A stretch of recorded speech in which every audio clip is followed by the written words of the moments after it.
Good morning. This is Stockfather for entertainment, educational purposes only. I'll be looking at AMC while trying to drink some coffee that I misplaced wherever I misplaced it. Sorry about yesterday. Had to come in today, but not too much to call out. I mean, I drew this up on Monday. It looks like it's fulfilling the end of this. I mean, it looks like it's right on schedule.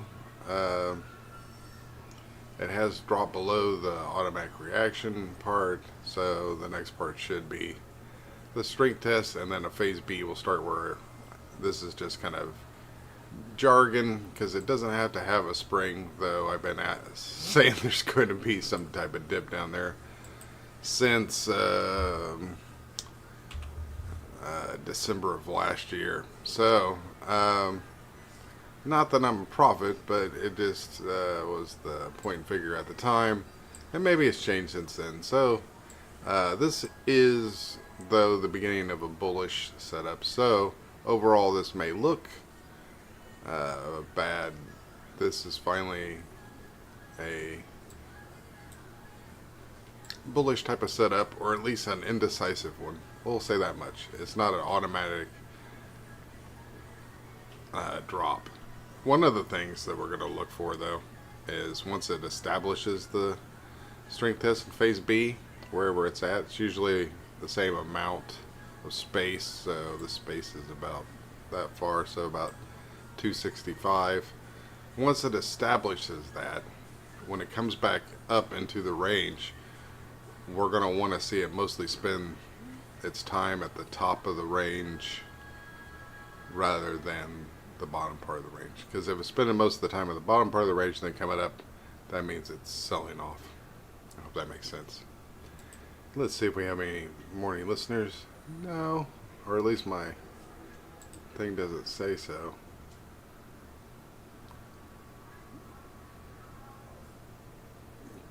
Try to send a live chat or super chat. What the heck is going on with this?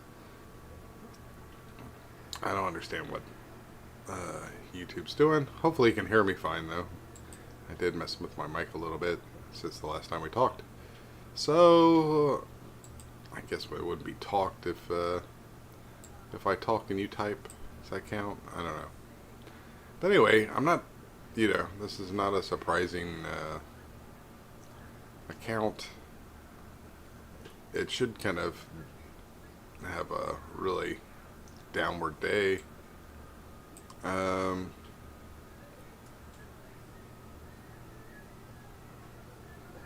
If it doesn't, we'll have to start looking at alternatives. But until then, usually the arm too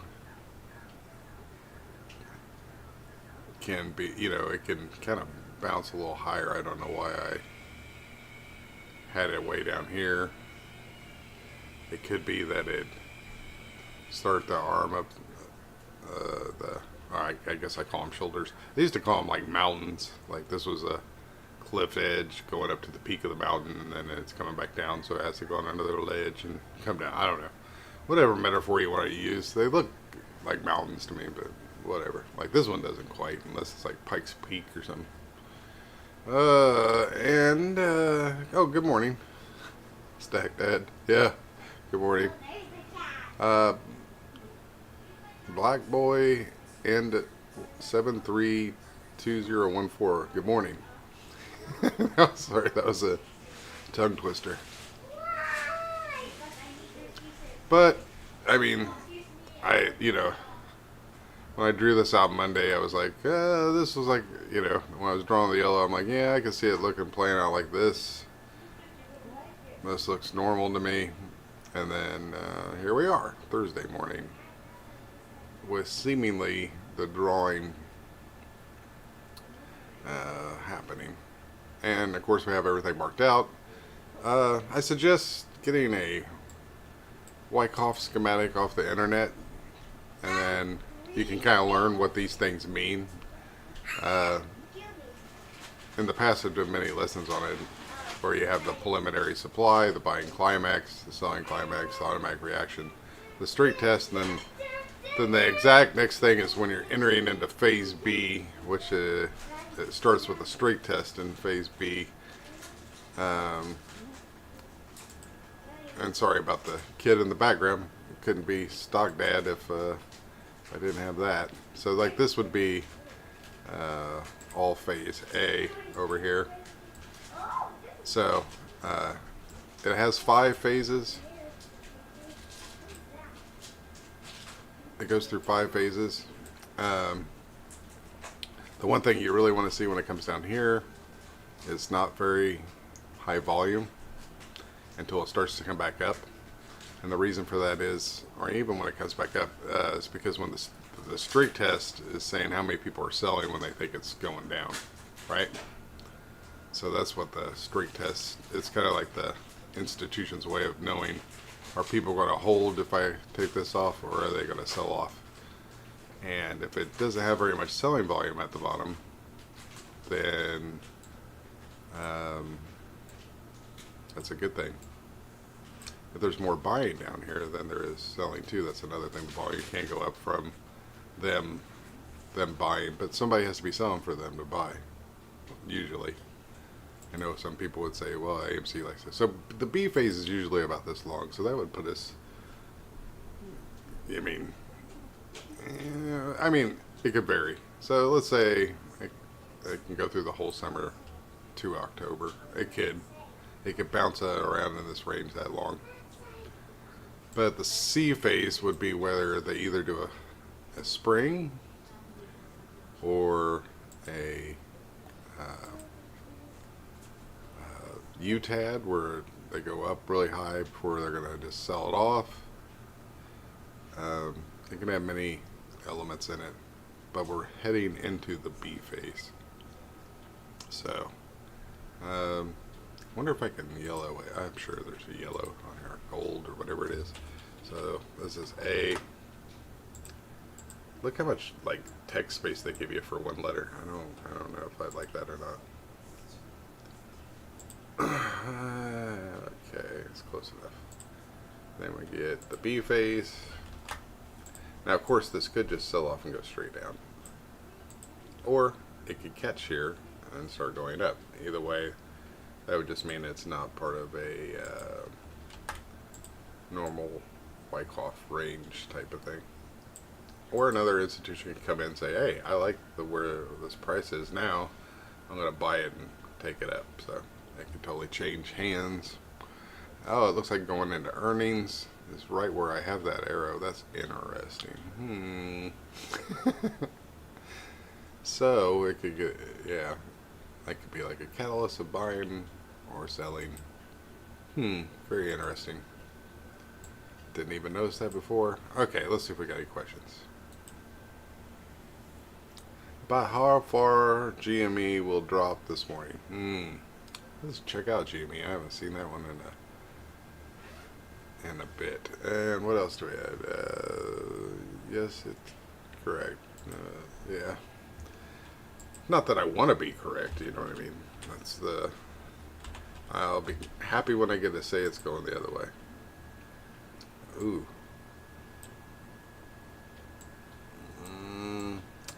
Did I have anything drawn up for this before? I think I said that it would be stuck in this range for a while. This green area. But we'll see. It's been a long time since I looked at it.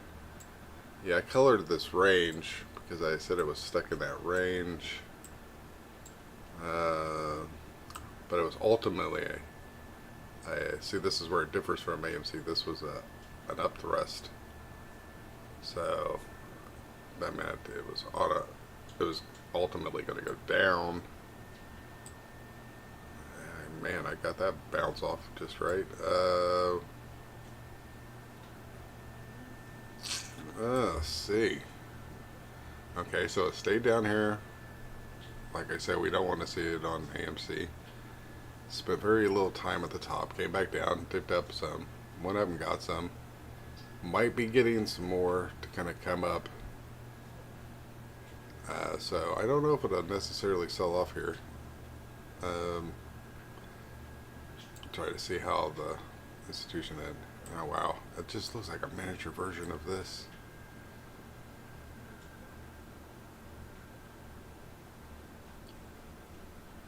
except that this one would have been right here. It didn't have the up. Then it went down, went kind of sideways, then went down, and then it took off. So I would say I would be looking at some type of launch, and I would be careful with this. I would be looking for a buy down here for a launch.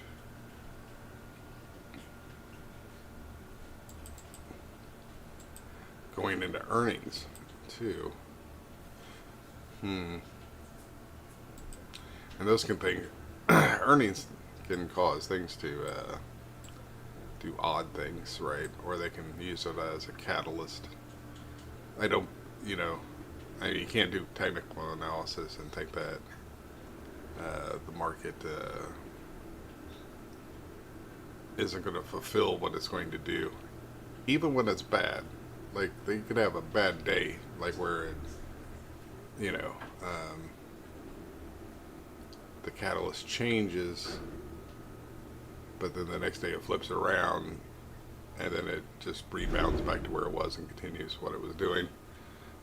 Like nothing happened, but then it'll use news to do things too. Like if it's planned on shooting straight up and the news comes in and it's bad and it takes off, that's even better because they were planning on taking off with it anyway, and people were selling to get out. Like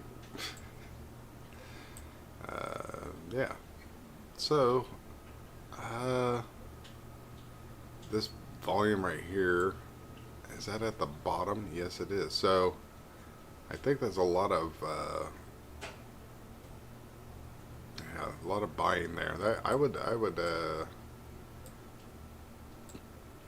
I'd be looking at this small thing as some type of platform where they're going to take it up. Let's see how it goes. See, when it comes, yeah, because like, look where the volume is. When the volume's at the bottom, of course, I guess it could have sold at the top. I wasn't watching it at the time. Let's go to the 15 minute. That might be a little bit better.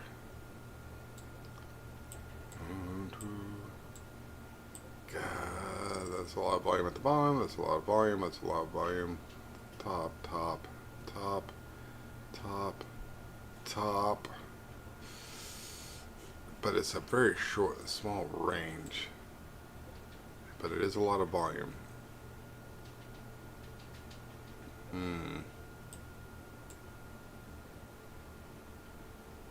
Okay.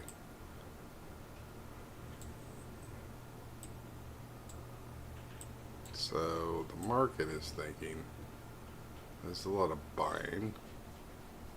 Not much of anything during this whole thing. A little bit of volume to bring it up to this high. Then it came down this low. A lot of volume right here, kind of making this go up, and not enough selling volume if this was selling volume.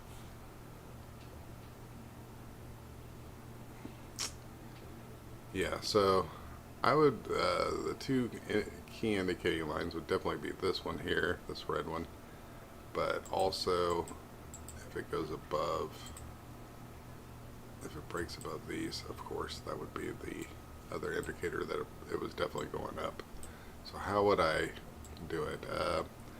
I would probably, if I was playing this, I would probably ease into getting shares at this red line, hoping that it was going to take off, but watching it really close and having a really tight stop loss until it broke above the red line.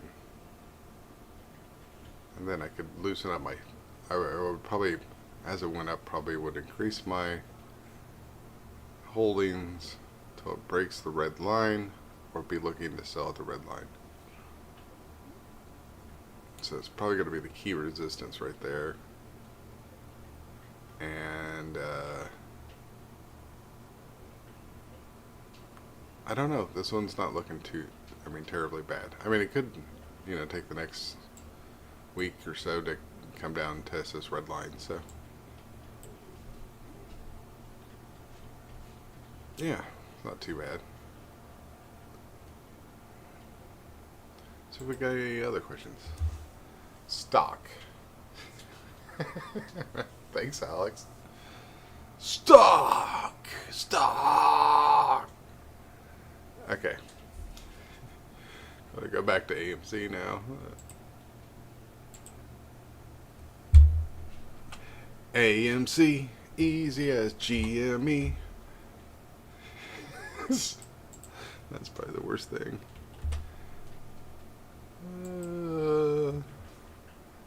Yeah. AMC, I feel like be like Luke Skywalker on this. Stay on target. Stay on target. Oh, I've been hit. You know, with this phase B thing, it might be a good thing to kind of like move that over as a... I mean, it can go all the way back up. So, I don't know where to put this, but it should have some type of reaction down here. But maybe not as long as this one. But so far, that looks pretty accurate to me. Any questions on that? No problem. I hope that helps you. That's my 2 cents at least.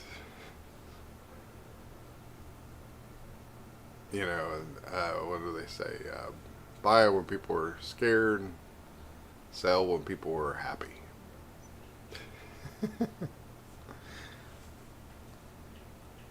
Which I'm pretty sure the SPY is still making all-time highs right now.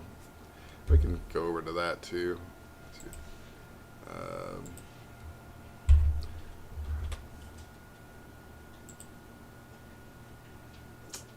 Yep. So in the history of the stock market, it's at the top. Which they do, you know, if you think that anytime soon it's going to fail, they do sell SPXS,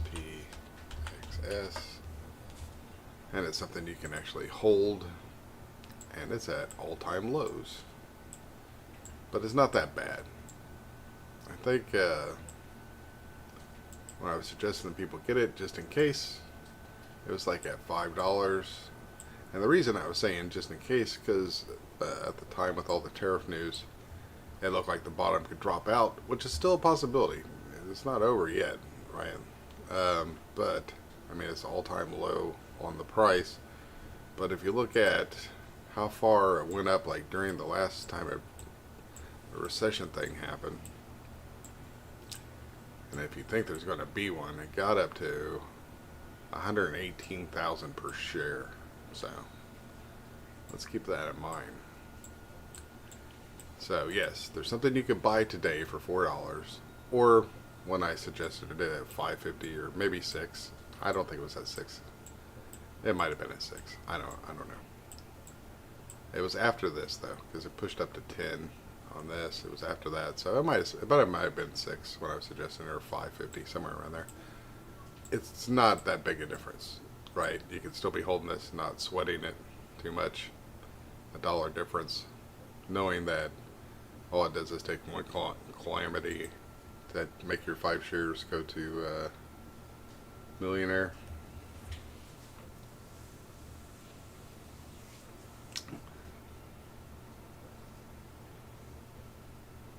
It just does the opposite of what I do. Hey, that's what... I don't know if you play on the options thing, that's why you always take the other side too, just in case. Now you take it outside. I don't know if anybody's explained how to do options for you, but if you play options,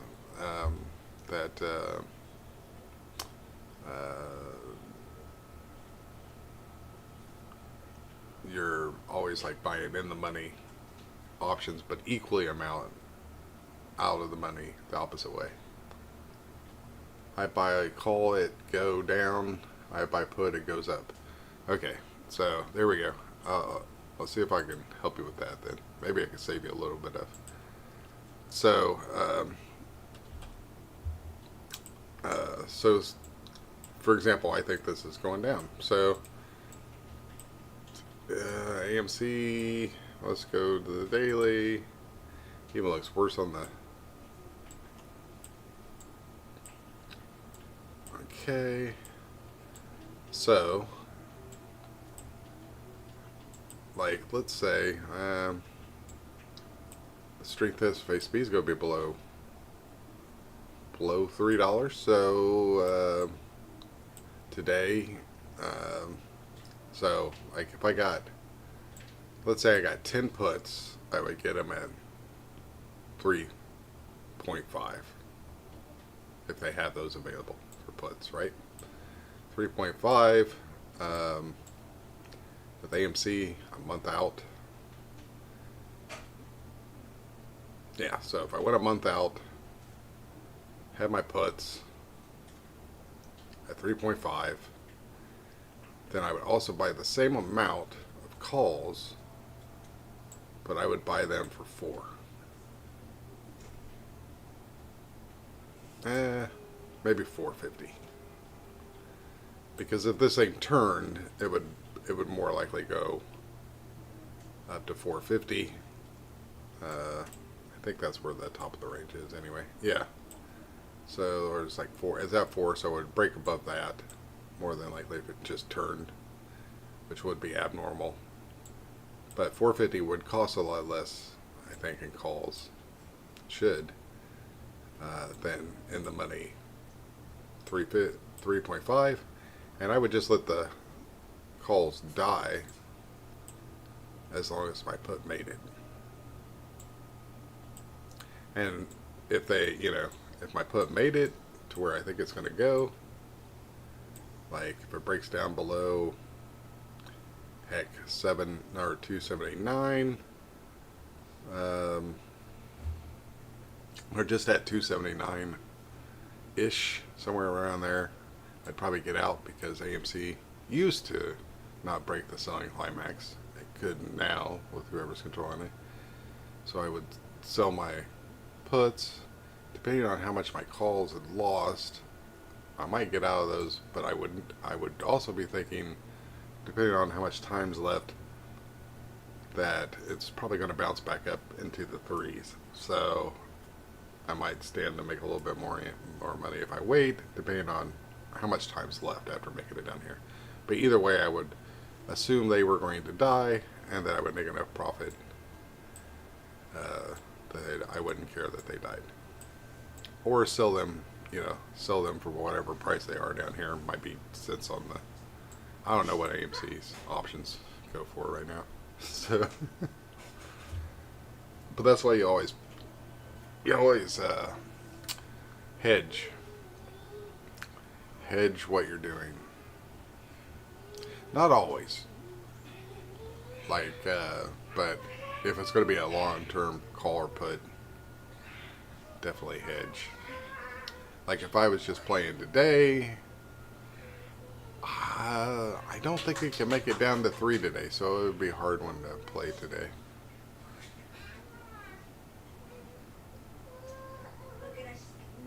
Yeah, AMC is a hard one to play. That's why there's so much movement on SPY that I really enjoy playing that one.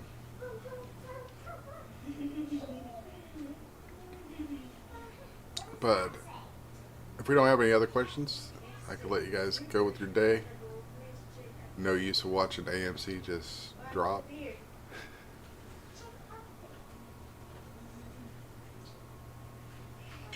But just know this too, this whole area is a good buy for AMC. For buying shares. I mean, it's all-time lows. I mean, from what I can gather, the stock's at least worth $60 a share if you went with true market value. But the stock market doesn't do that. I mean, the true market value for Tesla is like, I think, $9 a share. So you can see how unfair the stock market can be on that. I haven't looked at Tesla for several weeks now, but I think the last I heard it was still going up. which kind of surprised me. I got out at a pretty good spot with puts, but not right where I should have, but pretty damn close. But you know, I had bought puts on Tesla all the way for a year into the year, so it wasn't. It's not the same as, you know, and AMC might have that too, where, you know, it might be cheap enough to go out 3 months or 4 months on both the calls and the puts, and have a more chance to win both, or at least come back on some. But anyway, I hope that helps some. I'm too used to playing SPY where it's too expensive to go out a month. It's just not rational enough. You gotta pretty much swing trade. Which I'm going to be doing a Discord on that, I think. I've only got 2 people interested. Alex, I believe, is one of them. And I don't know. I want 10 people to do it. Otherwise it just doesn't seem like it'd be as fun. I've already played this morning and got in and out and made a little bit. But I thought it was still going to go up, but I remembered today was Thursday, and then I thought, oh, I forgot to record on Wednesday, so I better get online. So I did that. So anyway, on that, I'll